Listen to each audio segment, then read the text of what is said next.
한국이 얼마나 후진국이길래 이런 문화가 있는 거니? 어머니, 말이 너무 지나치시네요. 동양이랑 서양이랑 문화가 달라도 존중해 주셔야죠. 여러분은 외국인 며느리에 대해 어떻게 생각하시나요? 아마 많은 분들이 문화 차이로 인한 갈등을 염려하실 겁니다. 하지만 외국에서는 오히려 한국 문화 아래에서 자라온 한국인 며느리들이 많은 사랑을 받고 있다고 하는데요. 오늘 소개해드릴 사연은 새롭게 들어온 한국인 막내 며느리 때문에 180도 달라진 인생을 살고 있다는 독일 중년 여성의 사연입니다. 그녀는 굳이 가까운 데서 살고 싶다는 막내 며느리가 부담스럽고 귀찮았다고 합니다. 하지만 그녀는 자신의 생일에 막내 며느리로부터 평생 잊지 못할 선물을 받았다고 하는데요. 과연 그녀에게는 무슨 일이 있었던 걸까요? 독일 여성의 사연입니다. 감동의 모든 것 여러분. 영상 시작 전 좋아요와 불우이웃을 위해 끝까지 시청 부탁드립니다. 안녕하세요. 저는 독일에 살고 있는 엘로디예요. 최근 한국에 살던 막내 아들이 독일으로 들어왔어요. 한국인 며느리와 함께요. 저는 아들이 총 3명인데 작년에 막내 아들이 한국에서 결혼을 했거든요. 올해 한국에서 독일으로 돌아올 예정이라 결혼식을 한국에서 진행했고 저도 상견례와 결혼식을 하기 위해 한국에 잠시 들렀죠. 한국인과 결혼한다고 했지만 제가 반대하지 않았던 건 막내 며느리인 다연이 영어를 꽤 잘했기 때문입니다. 의사소통에 큰 문제가 되지 않았거든요. 그리고 한국에서 계속 사는 게 아닌 독일으로 들어와 살 거라고 이야기해 주었어요. 다연 역시 3남매 중 막내였는데 독일에 이모가 사는 등 친척들이나 친구들도 독일에 사는 사람이 있었습니다. 막내 아들 마이클이 한국에 산다고 해도 반대는 안 했을 것 같아요. 독일에 살았어도 자주 보고 사는 게 아니니까요. 독일인 특성이 그래요. 1년에 몇 번 만나는 게 전부죠. 독일은 다양한 주로 구성되어 있는데요. 한국으로 치면 각 도시와 비슷해요. 단지 다른 건 워낙 땅 자체가 크다 보니 주에서 주를 이동하는데도 오랜 시간이 걸리죠. 서울에서 부산을 가는 것처럼요. 만약 2개의 도시를 지나쳐야 한다면 적어도 4시간 이상은 차를 타고 이동해요. 또는 비행기를 타기도 하죠. 그런 특성 때문인지 독일에서는 자녀들이 성장해도 근처에 사는 게 아니면 쉽게 만날 수 없다고 생각한답니다. 독일인 자체의 개인적인 성향도 한몫했을 것 같아요. 한국인들은 가족은 자기 자신의 일부라고 생각하는 것 같거든요. 다연을 보면 그래요. 하지만 독일은 다르죠. 어릴 때부터 개인 대 개인이라고 인정하고 존중해주기에 자녀가 성장의 가정을 이룬다면 당연히 부모가 아니라 결혼한 배우자가 우선시돼요. 그리고 부모는 1년에 생일이나 특별한 이슈가 있을 때만 보는 경우도 흔하고요. 대신 한 끼 식사를 하는 게 아닌 며칠씩 묵는 경우도 있지만 그건 가정마다 다르니 꼭 그러라는 법은 없답니다. 이런 이야기를 조금 자세하게 알려드린 건 다른 나라 문화는 모르지만 한국은 독일과 전혀 다른 것 같거든요. 그래서 상대적으로 비교하고 싶었어요. 다연이 독일으로 온 다음 전 제가 살았던 삶과 전혀 다르게 지내고 있습니다. 결과적으로 짧게 감정을 먼저 이야기하자면 정말 좋아요. 뭐랄까 사람이 사는 것 같다고 할까요? 북적북적 거리는 게 싫지 않아요. 마치 어릴 때 아이들을 키웠던 그 시기로 되돌아간 것 같습니다. 독일의 문화 자체가 독립적이라 이렇게 사는 게 당연하다고 생각했는데요.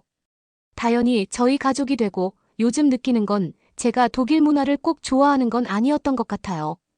그런 환경에서 자라서 그래야 한다고 생각한 것 같거든요. 사실 저도 이렇게 다 큰 자녀라도 함께 하고 싶었던 게 아닐까 생각해요. 그래서 다연 때문에 자주 안 봤던 저희 부모님도 자주 뵙게 되었답니다. 저는 자녀들이 다 성장해 제 가족은 이제 남편밖에 없다고 생각했는데요. 다연으로 인해 저와 남편 그리고 아들과 며느리 그리고 부모님까지 상당히 큰 테두리가 가족이라는 걸 새삼 깨닫고 있어요. 물론 처음에 다연이 독일에 왔을 땐 걱정했어요. 다연이 영어를 잘하지만 한국과 독일은 다른 문화권이기 때문이죠. 사는 곳이 전혀 달라지면 익숙해질 것도 많았어요. 여행 온 게 아니라 살아야 할 삶의 터전이기 때문입니다.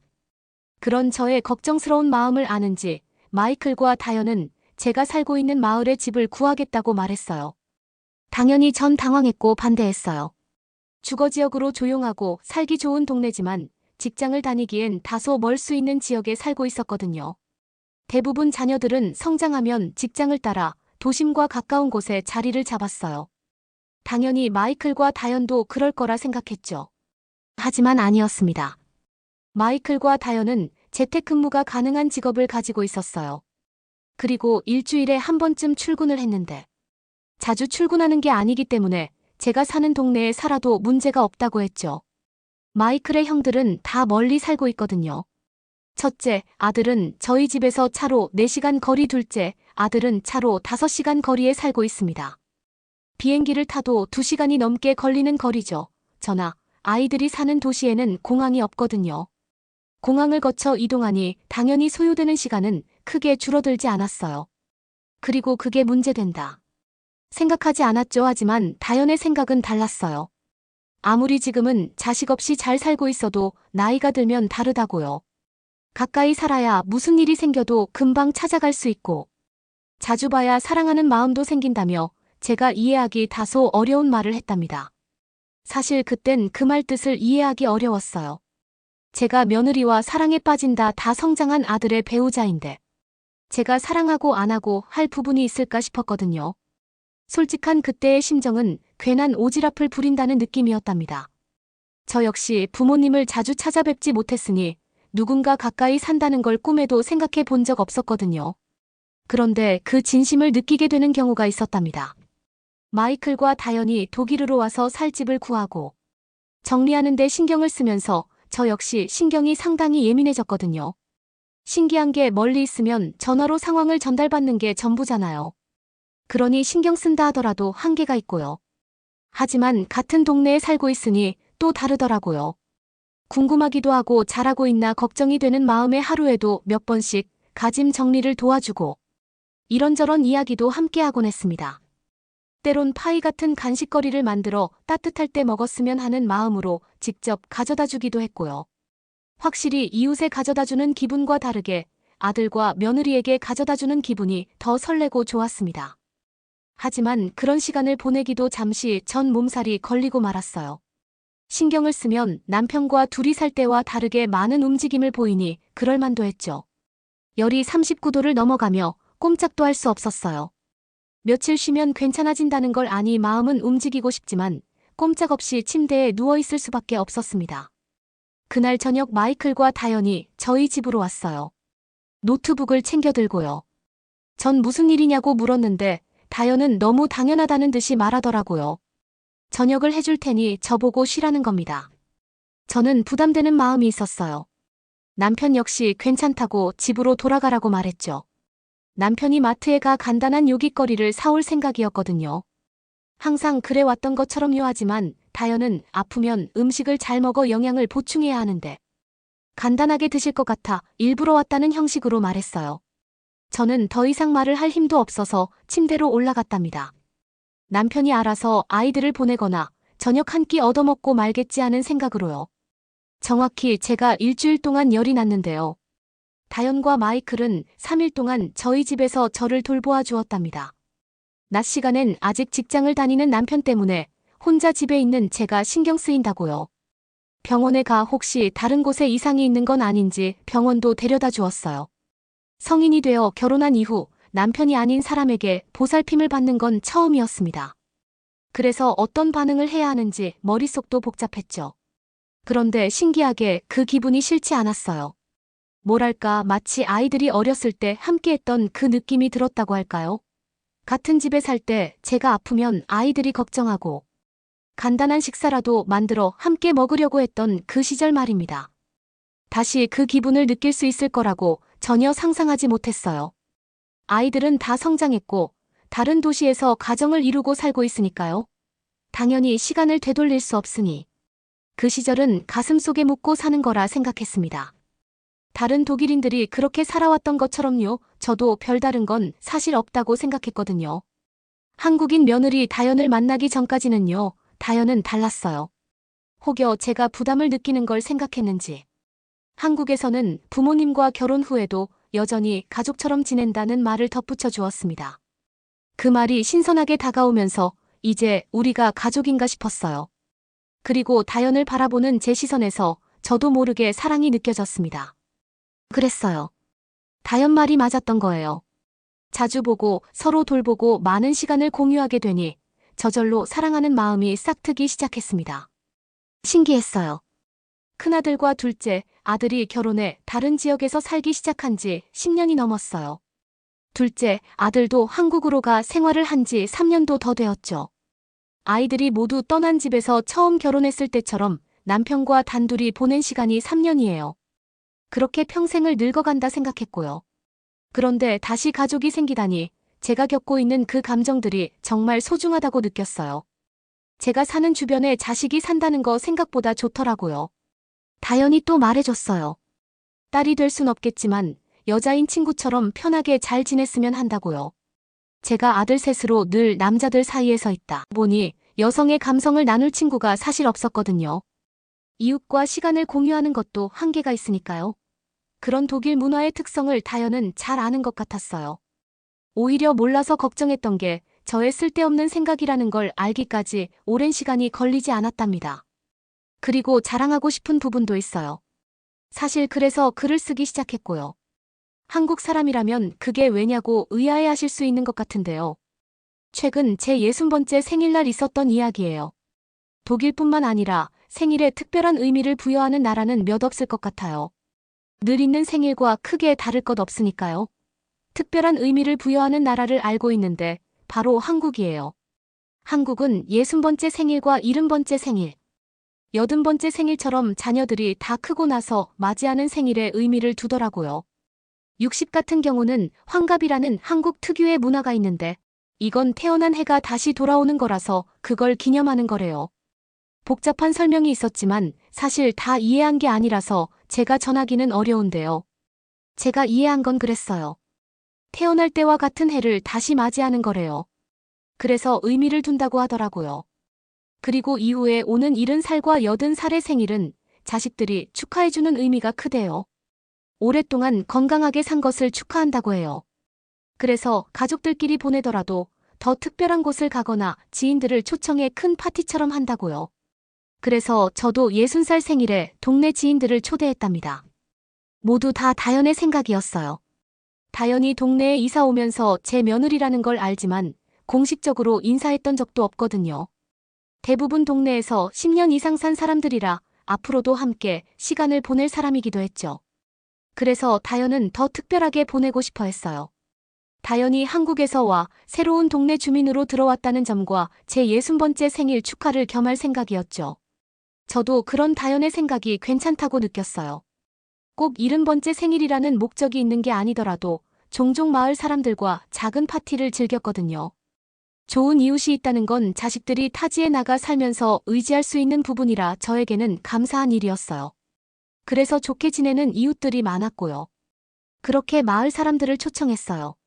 생일이라는 소리를 하는 건 그들에게 선물을 바라는 것 같은 부담감을 준다고 생각했죠.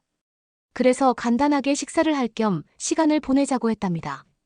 저녁보다는 점심이 좋겠다고 다연이 말했어요. 간단하게 피자와 스파게티 그리고 과일과 샌드위치 같이 들고 먹을 수 있는 음식들로 준비했습니다. 30명이 넘는 사람들이 왔지만 준비하는 과정이 힘들진 않았어요. 항상 분위기도 좋았고 날씨도 좋았답니다. 그리고 그날의 하이라이트가 있었어요. 바로 제 생일 축하를 위해 케이크를 자르려고 할 때였거든요. 분위기가 익어갈 무렵 저 멀리서 다연과 마이클이 케이크를 들고 왔어요. 모두들 놀라는 눈치였지만 생일이라는 걸 알긴 충분했죠. 큰며느리가 저에게 고깔 모자를 씌워주었고 큰아들과 둘째, 아들이 제 뒤에 생일 축하해요라고 쓰인 플래카드를 걸었거든요.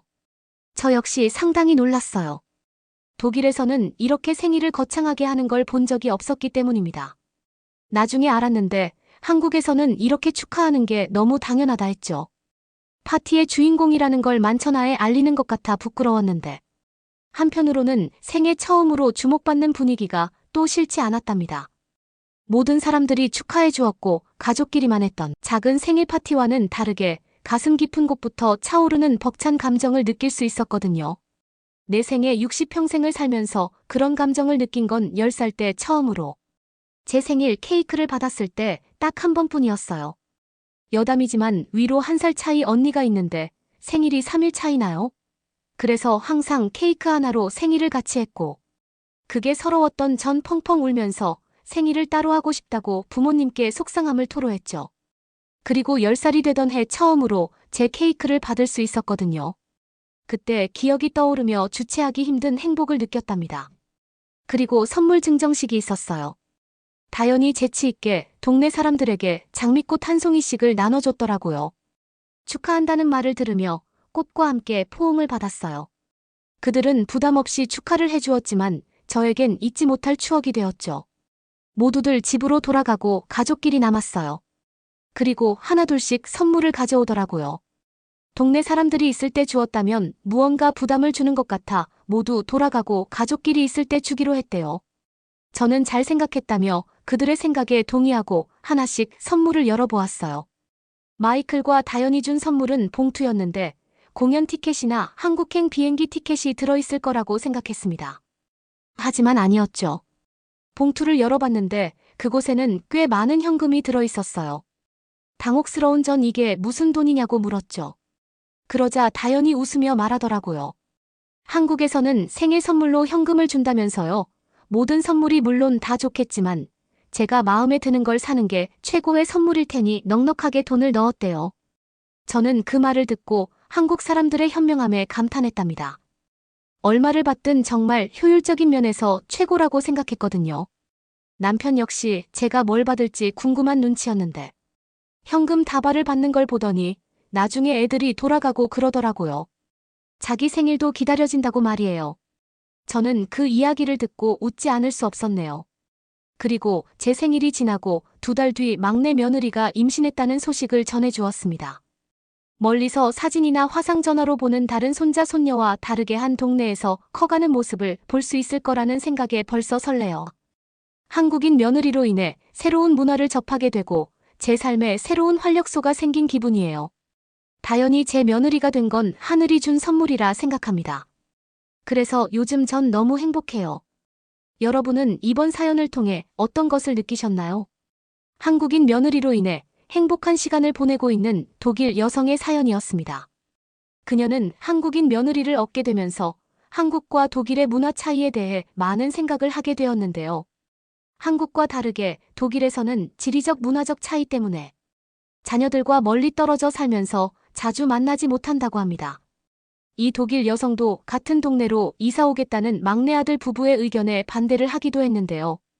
하지만 아팠던 일이나 생일 파티를 통해 그녀는 가족의 소중함을 깨닫게 되었습니다.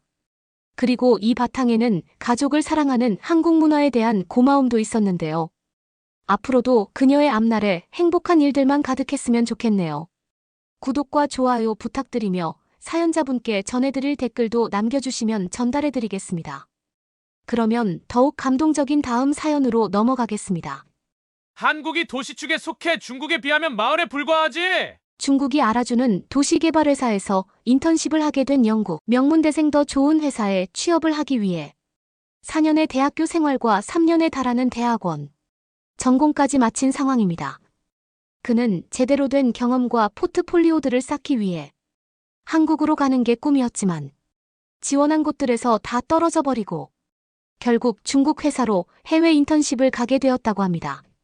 하지만 이 회사에서는 무언가 그에게 숨기고 있는 모양인데요. 아무래도 이상한 낌새를 느낀 그가 회사 동료들에게 어떤 질문들을 하자 분위기가 싸해지기 시작했다고 하는데요. 그곳에는 회사의 전체 분위기를 조정하는 비밀의 직원들이 숨어서 다른 일반 직원들에게 한국과 관련된 말 못할 은밀한 작전을 진행하고 있다고 하는데요. 도대체 이들이 숨기고 있는 이야기는 무엇일지 함께 들어보도록 하겠습니다. 지금 바로 오늘의 사연 시작하겠습니다. 안녕하세요. 언젠가는 유명 인사가 될지도 모를 영국인 톰슨이라고 소개할게요. 좀 부끄럽고 어떻게 들어주실지 모르겠지만 그간 친구들에게도 하지 않았던 저의 7년간의 결실에 대한 이야기를 많은 사람들이 듣는 공간에 솔직하게 털어놓고 싶어서 이렇게 넋두리하듯 사연을 적게 되었어요. 저는 영국에서 건축을 전공하고 꽤 엘리트 코스를 마쳤지만 조금 뜬금없게도 중국 건설회사로 근무하러 가게 되었습니다. 그 이유는 현재 영국의 상황이 새로운 건물이나 도전적인 건축물이나 도시 개발이 거의 진행되지 못하고 있는 상황이라 할 수 있을 정도거든요. 더 좋은 취업을 하기 위해서는 대학원 기간 중 인턴십이나 관련 분야에서 이를 통해 실무 경험을 쌓는 것이 무엇보다도 중요합니다. 하지만 제가 당장 선택할 수 있는 기로에 놓였을 때는 갈 수 있는 곳이 마땅치 않았죠. 그래서 그때 선택할 수 있는 가장 현실적인 선택지가 중국이었기 때문에 중국으로 실습을 가게 된 것입니다. 중국은 하루가 멀다 하고 새로운 건축물들이 끊이지 않고 새로운 도시가 생기고 있었기 때문에 적합하고 하고 싶은 프로젝트들을 찾는 건 어렵지 않았어요. 아무래도 오지 않을 기회를 기다리면서 시간을 허비하는 것보다는 그 시간을 경험으로 쌓는 것이 미래에 더 나은 커리어를 위해 좋은 선택일 거라 믿어 의심치 않았거든요. 런던에 위치한 기하학적인 건물인 국립갤러리 동관까지 영국 출신의 유명한 건축가들이 많죠. 이런 사람들이 만든 건물들은 한 시대뿐만 아니라 몇 년이 흘러도 시대가 지나도 문화유산으로 남았습니다. 이 유명한 건축가들을 이야기하는 이유는 이들이 저의 꿈 같은 존재들이기 때문입니다. 이 건축가들은 각기 다른 시대와 배경에 살았지만 그들의 혁신적이고 독창적인 건축물들은 현재 모두 동일하게 칭송받고 있죠. 세계 건축사에 깊은 족적을 남겼습니다. 게다가 그들이 만든 것들은 단순한 건물이 아니라 예술적인 작품으로 불리며 오늘날에도 여전히 많은 사람들에게 영감을 주고 있어요. 저는 아주 어릴 때부터 도시를 최초로 만든 사람은 누구일까? 라는 아주 원초적인 궁금증을 가지고 있었어요. 그리고 그건 마치 신처럼 느껴졌어요. 무언가 건설하고 만들어가는 과정이 저에겐 마치 그렇게 느껴졌거든요. 상상만 해도 너무 멋진 일이었어요. 그래서 아주 어린 시절부터 일찌감치 제 꿈이 정해졌던 것 같아요. 그래서 고등학교를 졸업 후 새점수도 우수하게 옥스포드 대학교에 입학할 수 있었죠. 대학교에 입학한 다음에는 일반적으로 첫 1년에서 2년 동안은 교양 과목 위주의 공부를 해요. 그런 다음 고시 계획이나 환경, 디자인이나 지리학 같은 관련 전공을 합니다. 전공과 관련된 과목들을 이수하고 캡스톤 프로젝트나 논문을 작성해야 학부를 졸업하고 학사학위를 취득할 수 있어요. 여기까지도 상당히 고난이었지만 4년을 하고 대학원까지 가야 했습니다. 왜냐면 저는 그저 그런 직장에서 일하고 싶지는 않았거든요. 저는 늘 자신감에 차 있는 사람이었어요. 솔직히 말씀드리면 그건 자만감에 더 가까웠죠.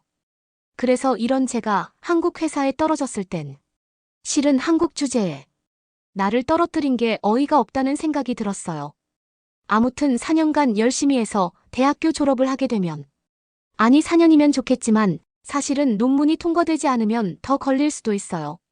저는 한 번에 통과가 됐지만요. 학부를 졸업한 후 관련 분야의 전문 지식을 더 깊이 배우기 위해서는 대학원에서 도시계획개발, 도시디자인 같은 석사 과정에 지원해야 합니다. 이때는 학부 때 성적 추천서와 목적서 등을 제출해야 하는데 이것도 여간 까다로운 게 아니죠. 박사 과정은 전문적인 이론이나 실습, 인턴십 프로젝트를 통해 실무 경험을 쌓아요. 대학원 기간 중 가장 중요하게 여기는 게 바로 이 부분인 거죠.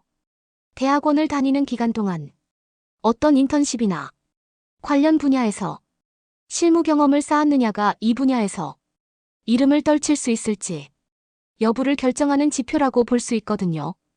그래서 더 좋은 경험을 쌓을 수 있을 만한 회사를 지원해야 하고 그 회사에 뽑히기 위해서 경험이나 스킬, 프로젝트 작업을 한 게 잘 나타날 수 있도록 이력서랑 포트폴리오를 정말 잘 만들어야 해요. 대학원생으로 재학 중에도 인턴십을 통해 외국 회사에 취업을 해 경험을 쌓는 경우가 많습니다. 실제로 많은 대학원생들이 학업이나 연구 말고도 인턴십을 통해 더 좋은 회사로 가는 기회를 갖거든요. 여기서 잘만 해내면 세계 각국의 다양한 기업들이나 정부기관, 비영리 조직에서 일할 수도 있죠. 물론 가서 제가 얼마나 잘하느냐 같은 개인적인 역량도 중요하겠지만 사람들과 잘 지내는 것도 좋은 기록을 남기는 일환이에요. 해외에서의 인턴십 경험은 제가 나중에 갈 회사를 향한 경력 개발에 있어서 매우 가치 있고 중요한 기회가 될 수 있어요. 사실은 제 마음은 중국보다는 건설업으로 유명했던 한국으로 일지망 지원을 했어요. 중국과 동시에 넣었지만 한국으로 가고 싶어 한국 기업에 더 많이 지원하고 공을 들였죠. 하지만 정말 충격적이게도 중국에서 내로라 하는 건설사들로부터 모두 합격이라는 결과를 받았지만 한국에서는 중소기업 정도에서조차 불합격이라는 소식을 받고 말았습니다. 정말 절망스러웠어요. 한국의 문턱이 그 정도로 높은지. 그때 처음 알았습니다. 그때 알아챘어야 했어요. 두 나라가 어느 정도의 수준, 차이를 가지고 있다는 문제에 대해서 말이에요. 그리고 또 왜 중국은 저를 단박에 합격시켰고 한국은 그토록 높은 기준을 가졌는지 이유에 대해서 곰곰이 생각해야 했지만 그때는 그저 마음이 급해 중국으로 덜컥 결정을 하게 된 거죠. 그때 조금만 더 마음을 여유롭게 갖고 더 포트폴리오를 완벽하게 만든 다음에 한국으로 적극적인 취업 활동을 해야 했는데 후회하기엔 이미 중국행이 결정되고 난 이후였죠. 그렇게 저는 인턴십으로 중국에서 가장 좋다는 대기업에 들어가게 되었어요. 그때부터 중국에서의 제 삶이 시작되었습니다. 그런데 처음부터 삐걱거리기 시작하더니 곧 순환이 시작되고 말았죠. 저는 중국 공항에 도착한 후 근처에 예약한 숙소로 택시를 타고 향하게 되었는데요. 차를 타고 그 밖으로 보이는 창밖의 모습은 제가 사전에 찾아봤고 회사에서 보내줬던 것과는 살짝 다른 유령. 도시 같은 휑한 느낌을 받았어요. 도시 외곽에 진입하고 나니 길이 엄청 막히기 시작했어요. 저는 무슨 일인지 살피고 있는데 차들이 줄을 서 있는 맨 앞에 보니 웬 길고 큰 몽둥이 같은 걸 들은 험상궂은 사람들이 차량들을 막고 서 있었죠. 저는 순간 무서워졌어요. 강도라도 당하는 건가 싶은 마음이었지만 중국어를 할 수 없던 저는 대체 무슨 상황인지 알지도 못했죠. 길도 좁은 1차선 도로라 차량을 돌려 다른 곳으로 빠질 수도 없었고 앞뒤로 차들이 있어서 사방이 막혀있는 상황이라 도망갈 수도 없는 처지였어요. 저는 휴대폰을 쥐고 중국 긴급신고 전화로 연락을 하였죠. 그런데 제가 영어로 이야기하는데 중국어로 뭐라고 하는 터라 하나도 알아들을 수가 없었죠. 알 수 없는 상황에 불안한 일들까지. 처음 오게 된 외국인의 입장으로서는 초조하고 답답하기만 했습니다. 그렇게 앞차들이 지나가고 그 남자들 앞에 제가 타고 있는 택시가 서게 되었습니다. 택시 기사는 당연하고 자연스럽다는 듯 창문을 열어 돈을 지불하더군요. 나중에서야 알았는데 중국은 여전히 어떤 길목을 차지하고 통행하려면 세금을 지불해야 한다는 명목으로 이런 야만적인 돈을 뜯는 행태가 전국 곳곳에서 셀 수도 없이 만연하게 펼쳐지고 있다고 하더군요. 첫날 제가 겪은 게 바로 그런 경우였고 말이죠. 세계에서 떠오르는 경제대국이라고 홍보하며 강대국이자 선진국이라는 이야기로 언론에 비치고 있었지만 실제로 느낀 건 전혀 달랐어요. 외국인으로서 중국을 처음 느낀 저의 소감은 그날의 시작이었습니다. 계속해서 엄청난 실망감을 느낄 수밖에 없었습니다. 다행히 회사에서 숙소는 제공해주고 돈도 내주기 때문에 거주비에 대한 걱정은 안 해도 됐기에 그래도 복지가 나쁘지 않을 거라는 기대가 있었죠. 하지만 계약서를 작성하게 된 날 중국 회사에 완전히 속아버린 것 같은 싸한 기분이 들었어요. 회사 측에 처음에 저에게 제시했던 내용은 구두로 합의했었는데 그게 대해 전혀 들어가 있지 않은 계약서였죠. 그들은 처음에는 다 그런 거라며 일을 처음 해봐서 아예 모르는 거 아니냐고 사회 경험이 없으면 여기서 배우라는 말로 저를 가리키려 들기 시작했어요. 사실 처음 사회생활을 해보는 건 맞지만 그래도 동아리 활동을 함께했던 선배들도 있었고 여기저기서 들었던 사실이 있기 때문에 중국 회사에서 제시한 내용 자체가 불합리하다는 것 정도는 판단할 수 있잖아요. 저한테 무슨 처음엔 한국 돈으로 100만 원 정도 되는 월급을 제시하더니 제가 장난하냐고 따지자 그제야 140만 원으로 변경해준다고. 이것도 저만 이 정도 받는 거니까. 다른 사람에게는 꼭 함구하라는 이야기를 하더라고요. 정말 어처구니가 없었습니다. 터무니없는 거긴 했지만 이제 와서 다른 회사로 인턴십을 가게 되면 취업하고 졸업하는 모든 일정이 꼬여버리기 때문에 당장 마땅한 방법이 없었습니다. 게다가 여기엔 돈을 벌러 온 게 아니라 경험을 쌓으러 온 거기 때문에 레퍼런스에 대한 값이라는 생각으로 그냥 계약서에 서명을 할 수밖에 없었습니다. 솔직히 가장 크다고 유명한 이 회사에서 아르바이트만도 못한 채용. 프로세스는 정말 후진국 같다고 생각했죠. 그래도 빨리 이곳에서 열심히 경험을 쌓고 졸업을 하면 저에게 더 좋은 기회가 물밀듯이 들어올 거라 생각했고 그때를 기약하며 조금만 버텨보자는 생각뿐이었죠. 또 마음속으로는 그래도 중국에서도 최고라고 하는 회사인데 뭐라도 배울 게 분명히 많을 거라는 마음이 있었죠. 중국에서의 생활을 거치면서 도저히 이해하기 힘든 일들의 연속이었습니다. 그런데 그 중에 무엇보다 가장 이상했던 점은 중국인 직장 동료들은 한국 이야기만 나오게 되면 갑자기 발끈해서 화를 내거나 한국에 대해 비판을 하기 시작했어요. 저를 전담으로 바로 가르쳐주던 선임. 동료는 본인은 한국의 여러 대기업들에서 제발 좀 와달라고 사정을 했는데 본인이 그런 곳을 왜 가냐며 매일 거절을 했다고 하더라고요. 그러면서 한국을 거절한 이유에 대해 입이 닳도록 이야기하더라고요. 한국은 워낙 가난하기 때문에 본인 같은 인재의 연봉을 감당하기에는 워낙 형편이 없다며 본인이 그런 곳에서 썩을 사람이 아니지 않냐고 허세란 허세는 다 부리는 거예요. 솔직히 그 말이 듣기는 싫었지만 속으로는 조금 부럽기도 했어요. 저는 한국에서 가고 싶은 많은 회사들에서 불합격했는데 대체 어떻게 나보다 뭐 하나 좋아 보이지도 않는 사람이 한국 기업에 합격을 했다는 건지 이해가 안 가서 그 선임 동료에게 물어봤어요. 도대체 한국 기업에 합격할 수 있는 비결이 뭔지 알려달라고 포트폴리오를 하는 비법 같은 게 있는지 물어봤죠. 그러자 그 동료는 대답을 전혀 하지 못하고 횡설수설하며 당황하며 그건 자기가 출중해서 그런 거지 무슨 비결이 있냐고 버럭 짜증을 내더라고요. 나중에 알게 되긴 했는데 중국에는 긴급 대응 부서라는 이름의 무슨 일을 하는지 알기 어려운 부서가 존재하는데요. 이 부서는 표면적으로는 다른 큰 기업들처럼 비상 상황이나 긴급한 문제가 발생했을 때 신속하고 효율적으로 대응하는 일을 하기 위해 존재하고 있습니다. 사후에는 위기 대응 과정을 분석하고 발생한 문제점을 개선하기 위한 조치를 취합니다. 이런 대응 부서는 큰 기업에는 필수적으로 필요한 부분입니다. 기업의 리스크를 관리하고 전략의 중요한 부분을 차지하고 기업의 지속 가능한 운영이나 직원들의 안전을 보장하는 데 핵심적인 역할을 하죠. 그런데 제가 다니는 중국 기업이 생각하는 직원들의 안전을 위하고 회사의 리스크를 관리하는 건 보통 기업들이 생각하는 것과는 달랐던 것 같아요. 제가 경험해 본 결과 이 회사에서는 한국 관련 콘텐츠들이나 사대주의적인 것들은 직원들에게 이직을 하고 싶게 하는 욕구를 불러일으키거나 중국에 대한 불신을 일으킬 수도 있다는 생각을 가진 것 같아요.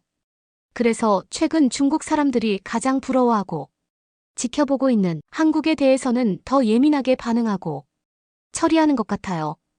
현격한 한국과의 격차를 숨겨서 인재들을 최대한 유출하지 못하게 노력하는 것 같더라고요. 그래서 한국에 대한 좋은 이야기가 나오거나 하면 사전에 아예 사단을 해버리죠. 그래서 전체적인 회사 분위기를 만드는 거죠.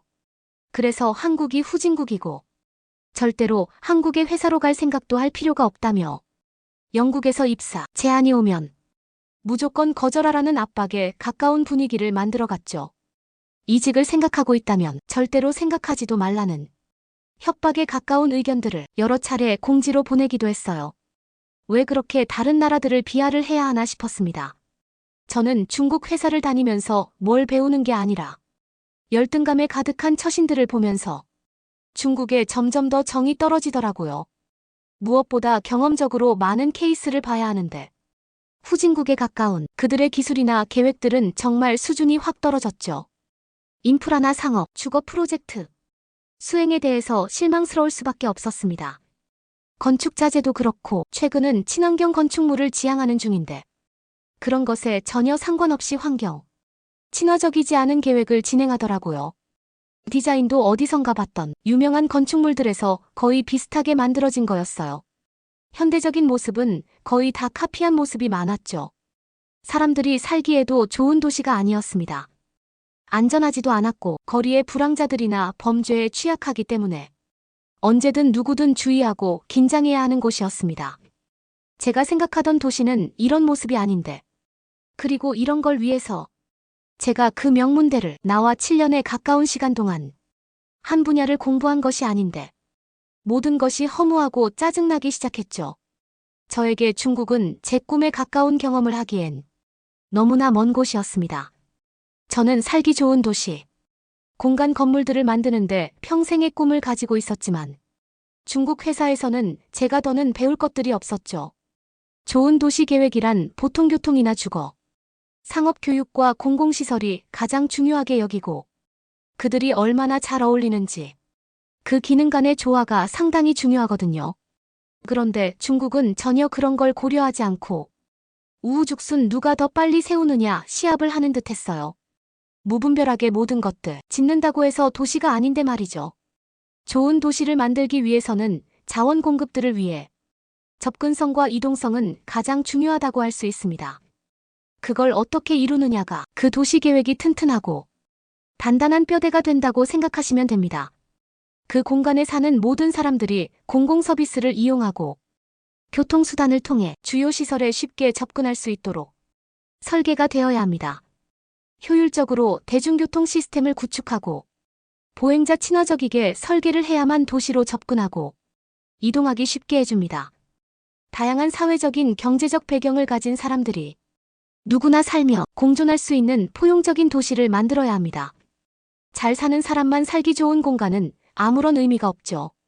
주거뿐만 아니라 문화적 레저 활동 같은 것들도 누구나 이용할 수 있도록 접근성의 벽을 허물어야 모든 시민들이 건강하고 질 높은 삶을 살며 더 나은 도시를 꾸려나갈 구성원이 되는 일환이 됩니다. 도시를 계획할 때는 지역사회의 의견을 적극적으로 수렴하고 시민들이 계획, 과정에 참여할 수 있는 기회도 제공되어야 하는데 중국은 그러기엔 너무도 강압적이었고 폐쇄적이라 할 수 있었습니다. 전혀 이들의 이사가 고려될 수는 없는 배경이었죠. 이게 잘 이루어져야지요. 사회에서 가장 필요한 것들과 욕구를 반영할 수 있는데 중국은 전혀 그러지 못하는 곳이라 할 수 있었어요. 그리고 무엇보다 중요한 건 그 안에 머무는 사람들을 위한 안전성이어야겠죠.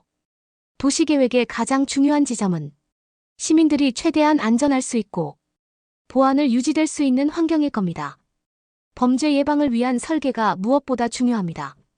재난이나 위기 관리를 잘하려면 이런 안전성과 보안에 대한 게 최우선으로 고려되어야 해요. 중국은 이런 문제에 있어서 가장 취약했던 것 같아요.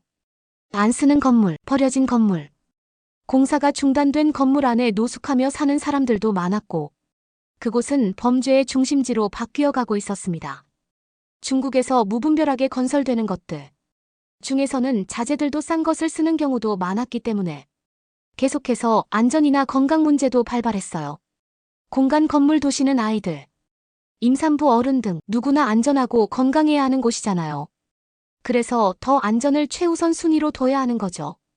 좋은 도시를 만들어야 지속 가능하게 발전을 하고 거기에 사는 주민들의 삶의 질이 향상될 수 있잖아요. 다양한 요소들이 상호작용이 되어야 좋은 도시를 이루게 될 수 있는 거예요. 도시는 한번 만들어두면 절대로 변경하기 어렵기 때문에 환경적인 지속 가능성도 고려해야 합니다. 그래야 자원이 효율적으로 사용될 수 있고 무분별한 자원 낭비를 하지 않을 수 있습니다.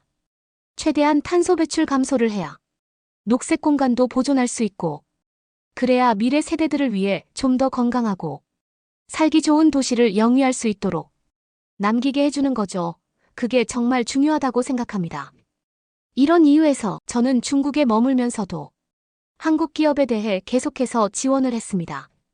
한국 기업으로 가면 얼마나 배울 게 많은지 지인들에게도 들어왔었고 연봉도 지금 받는 것에 최소 3배 이상이나 받을 수 있다는 걸 듣고 나서 도저히 중국에 더 머물고 싶지 않다는 생각이 들었거든요.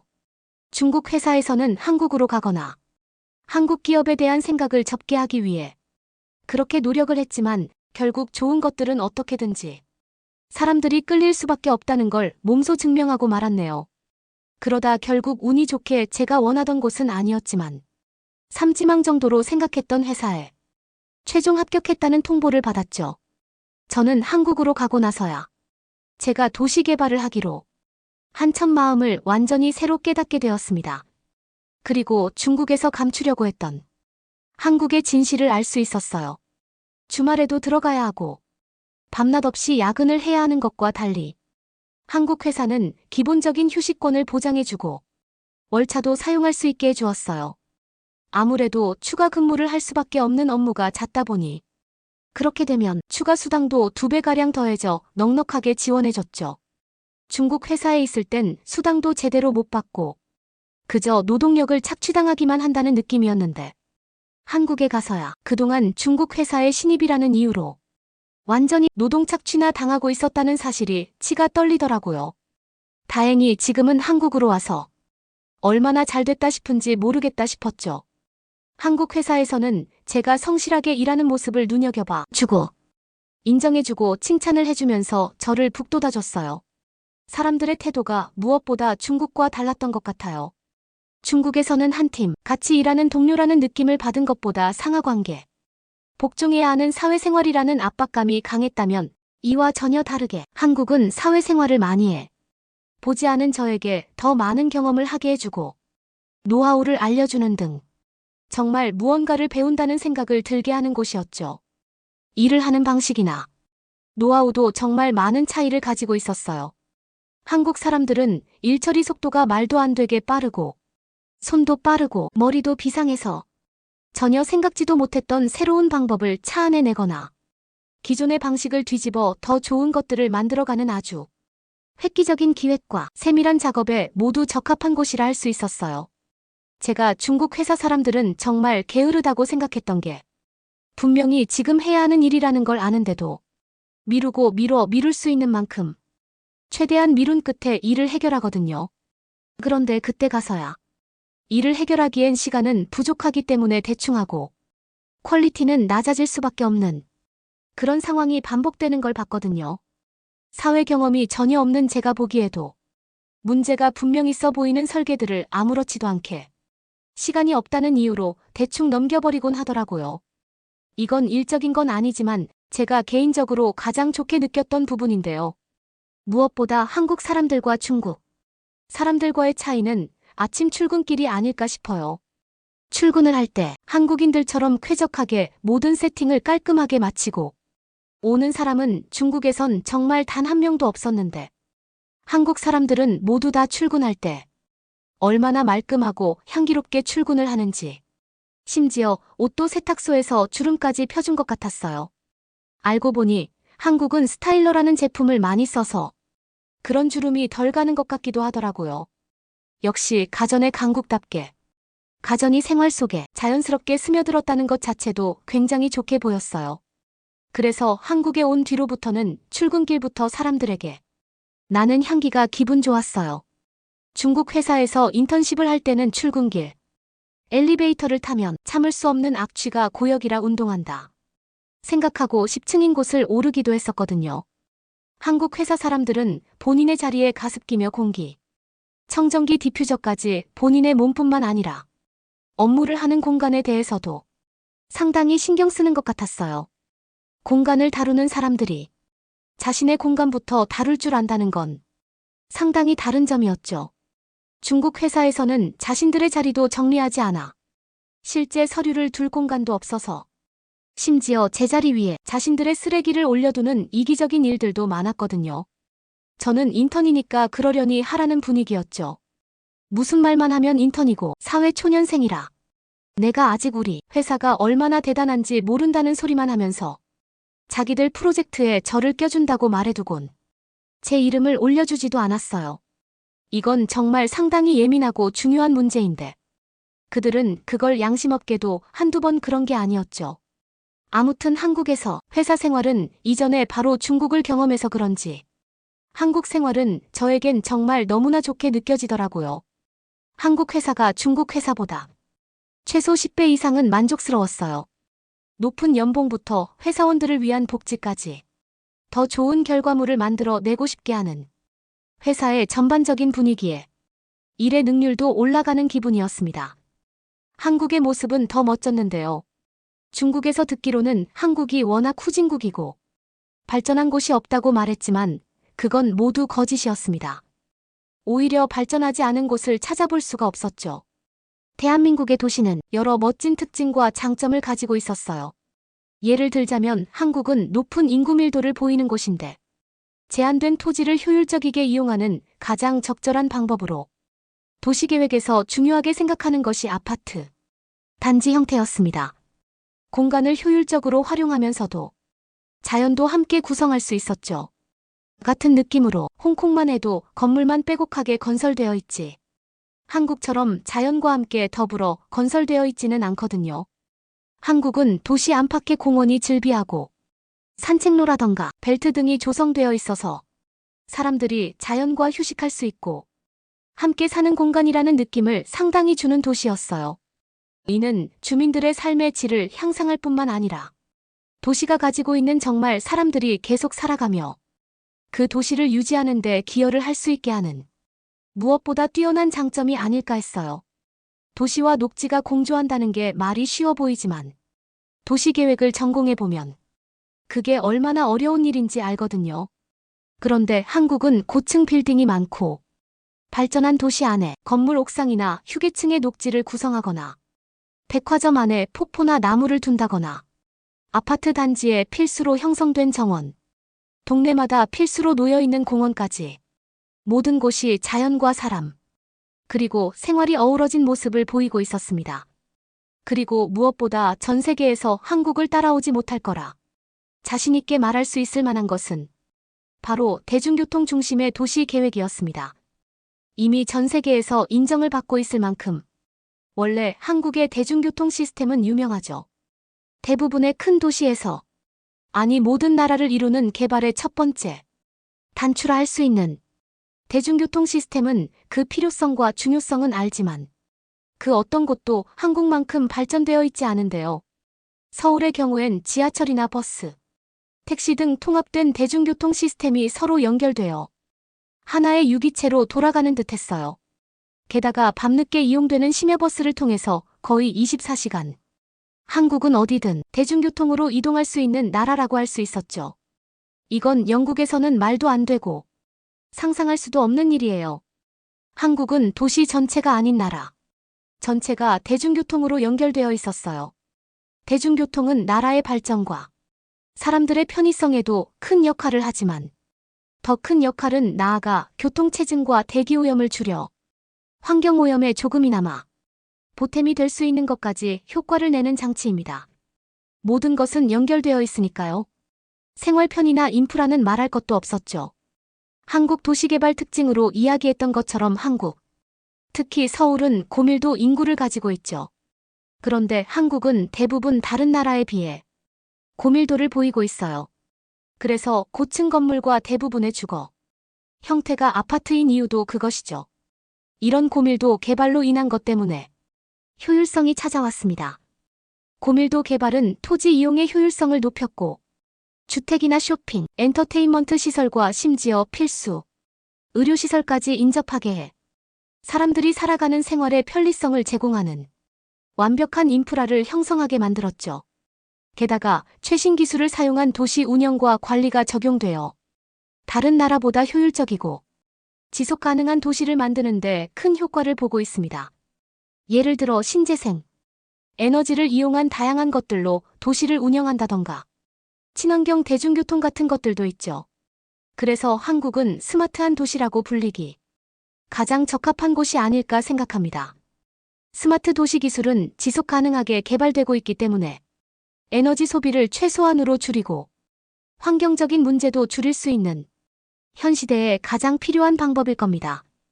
다른 나라는 아직도 매연 가득한 대중교통을 그대로 운행하는 경우도 허다합니다. 한국이 아주 빠르게 선두에 가고 있다고 할 수 있죠. 사람들은 갈수록 시간도 돈이라고 생각합니다. 시간을 들이는 걸 비용이라고 생각하죠. 예를 들자면 사람들이 걷는 포인트를 쌓아 현금처럼 사용하는 한국. 인기 애플리케이션인 캐시워크 같은 게 시간을 돈으로 환산해주는 것을 쉽게 이해하실 수 있게 하는 거라고 생각해요. 날이 갈수록 시대는 변하고 생활 패턴도 점점 변해지면서 나의 시간이 가장 중요해진 시대에 살고 있기 때문에 바뀐 패턴에 도시가 점점 맞춰나가야 하는데요. 영국이나 유럽 같은 경우는 한국처럼 편리한 인프라를 가진 게 아니기 때문에 사람들이 생각하는 시간을 많이 써야 하는 비효율적인 도시라고 불려도 할 말이 없을 겁니다. 하지만 한국은 시간이 들지 않고 빠르게 해결할 수 있는 도시다 보니, 즉 경제적이라 느껴질 만한 똑똑한 구조라고 보시면 될 것 같습니다. 게다가 예전에는 온 가족이 함께 사는 가족 중심의 대가족이었다고 하면 대가족이 핵가족이 됐고, 이제는 핵가족이 1인 가구가 되는 현상을 초래하고 있습니다. 그렇기 때문에 바뀌어가는 사회, 구조에 맞춘 도시계획이 절대적으로 필요하죠. 아무래도 혼자 사는 사람들에게 가장 문제가 되는 지점은 뭘까요? 맞습니다. 바로 안정감, 안심할 수 있는 장소인지 여부겠죠. 대한민국은 이 점에 있어서 거의 완벽에 가까운 모습을 보여주고 있었어요. 특히 도시가 개발되어 있는 구조만 보더라도 서울의 한강을 크게 감싸고 있는 반짝이는 아파트들은 사람들에게 안정감을 줍니다. 멀지 않은 곳에 누군가 있다는 것, 누군가 나를 지켜보고 감싸 쥐고 있다는 건 범죄율을 낮출 뿐만 아니라 사람들을 그곳에 몰리게 만들어 유동인구가 늘어나고 범죄율은 줄어드는 효과를 가져오거든요. 범죄는 사람들이 보는 곳에서 잘 일어나지 않습니다. 그래서 사람들이 유동하는 것은 그 나라의 치안과 안전도와 아주 밀접한 관계가 있죠. 그런데 한국은 어딜 가나 사람들이 걸어 다니지 못할 곳은 없고 대중교통으로 가지 못할 곳이 없기 때문에 이를 뒤집어 생각해보면 어디든 누구나 올 수 있을 곳이라는 걸 말해주죠. 한국은 어딜 가나 하루 안에 이동이 가능하고, 하루가 아니 한반나절만 해도 웬만한 건 배달할 수 있는 서비스들도 차고 넘칩니다. 그런 유기적인 연결은 사람들이 혼자 따로 떨어지는 걸 방지하기 때문에 영국처럼 소외될 수밖에 없는 구조와는 많은 차이를 지닙니다.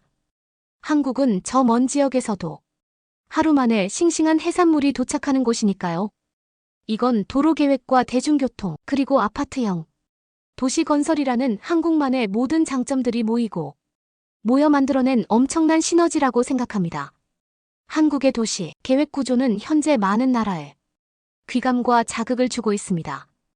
한국만이 가지고 있는 도시의 특징은 많은 나라의 도시 계획이 직면하고 있는 과밀이나 환경오염에 대한 문제를 극복하는데 도움을 주고, 살아가는 많은 사람들의 삶이 질 향상을 위해서도 큰 발전을 주거든요. 함께 일을 하는 동료들은 한국에서 유명한 서울대학교와 연세대학교, 고려대학교 출신들이 많았습니다.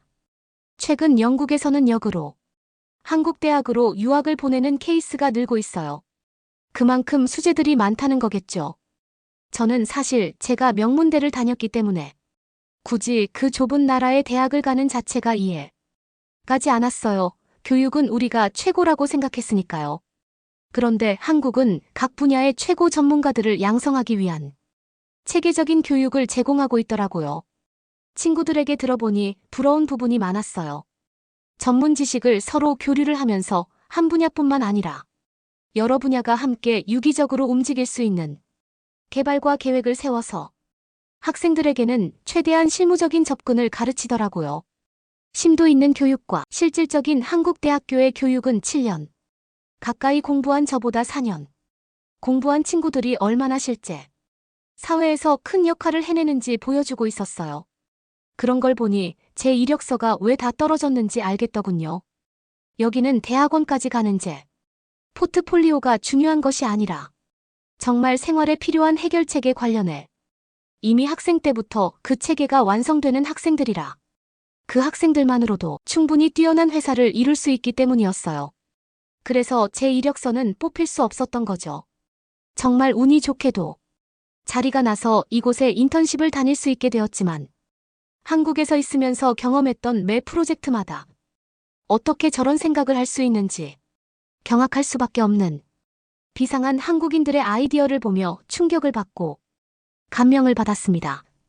여기에 모든 사람들이 깨끗한 물을 사용할 수 있는 수도, 시설까지 완벽한 체계로 구축되어 있는 것을 보고 저는 정확히 마음을 잡았습니다. 제가 가고 싶고 일하고 싶은 곳이 어디인지 말이죠. 그건 당연히 한국이었어요. 인턴십으로 배울 수 있는 건 워낙 짧은 기간이라 제가 배우고 싶은 것만큼 기간이 한정되어 있다는 점 때문에 계속해서 아쉬웠거든요.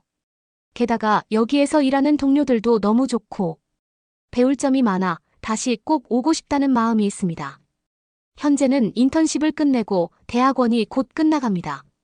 하지만 한국 기업에서 성실하고 적극적이게 근무하는 태도를 보였다며 저에게 이번에 새로 공고가 날 것이라는 제안을 주셨기 때문에 바로 그 회사로 제안하려고 합니다.